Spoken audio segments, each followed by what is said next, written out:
एक कहानी आपको बताता हूँ, आपको आशीष मिलेगी।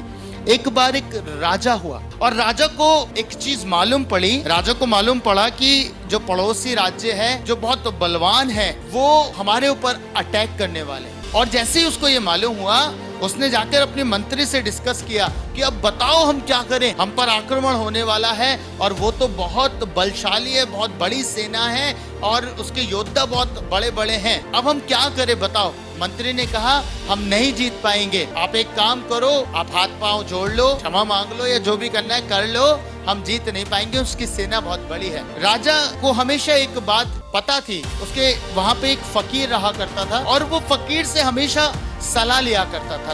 राजा जानता था फकीर जो भी सलाह देता है वो उत्तम होती है और वो उसके पास जाता है, कहता है ऐसे ऐसे हालात हो गए हैं, दूसरे जो राज्य है वो मुझ पे चढ़ाई करने वाला है, उसकी सेना बहुत बलशाली है, बहुत स्ट्रेंथ में बड़ी है, मुझे बताओ मैं क्या करूं। मंत्री कह रहा है तुम जीत नहीं पाओगे।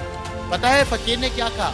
फकीर ने कहा सबसे पहले मंत्री को उठा के जेल में डालो। उन्होंने कहा ठीक है, उन्होंने डाल दिया। बोले अब सेना की अगुवाई मैं करूंगा। अब राजा क्योंकि उन पे विश्वास करते थे और उनकी बात का आदर करते थे, उन्होंने कहा ठीक है। उन्होंने सेना को इकट्ठा किया, पूरी सेना एक जगह इकट्ठी हो गई और उससे पहले कि वो युद्ध के लिए तैयार होते, युद्ध के लिए जाते, उन्होंने एक बात करी।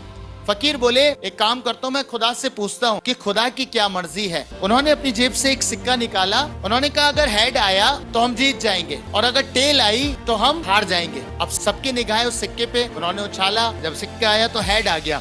आपको मालूम सेना जोश से भर गई, ओ अब तो हम जीत ही जाएंगे, अब तो कोई हरा ही नहीं सकता हमको, इतना बल उनके अंदर आ गया। फकीर ने सिक्का रखा और युद्ध पे लेके सेना को चला गया। आपको मालूम युद्ध हुआ और ये लोग बड़े आराम से इतनी बड़ी सेना को हरा के वापस लौट आए। और जब ये लौट के आए तो राजा को बड़ा अचरज हुआ कि सेना इतनी बड़ी थी, इतनी भीड़ थी, इतनी स्ट्रेंथ थी उनके पास, फिर भी ये लोग जीत कैसे गए। तो राजा ने फकीर से पूछा कि आप मुझे बताओ ये कैसे हुआ। आपको मालूम फकीर ने वो सिक्का निकाला और राजा को दिखाया और कहा इस सिक्के के दोनों पहलू पे ही हेड है। बोले बस मैं इनको बूस्ट कर रहा था और इनकी चेतना में ये बात डालने पर था, ये चाहता था कि ये अपने जहन में इस बात को उतार ले कि ये जीत के ही आएंगे। नकारात्मक चीजें आपके जहन में आपको नकारात्मक बनाएंगी, पर सकारात्मक बातें आपकी लाइफ में हमेशा एक पॉजिटिविटी को लेके आएंगी। फिर आप वो कर पाएंगे जो आप सपनों में कल्पना भी नहीं करते। अगर आप दृढ़ निश्चय करके कोई चीज को सोच ले, विचार करें और उस पर परिश्रम करें दिन रात, तो याद रखिएगा आप वैसे ही बन जाएंगे।